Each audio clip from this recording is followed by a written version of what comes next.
Evet, yemek yiyeceğimiz yer olan Sazak'a geldik. Cenimiz Ramazan Kaptan burayı tercih etti. Burası çok güzel dedi.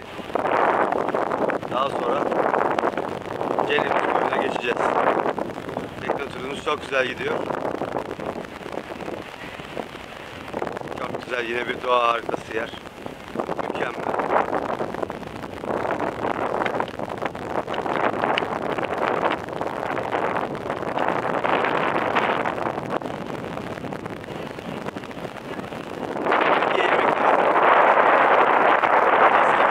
Yaptın değil mi? Bu arada yemekte kullanmış olduğunuz bütün ürünlerin tamamen sizin tarlanızdan, bahçenizden çıktığı doğal olduğu doğru mu? Çok teşekkür ederiz Ege.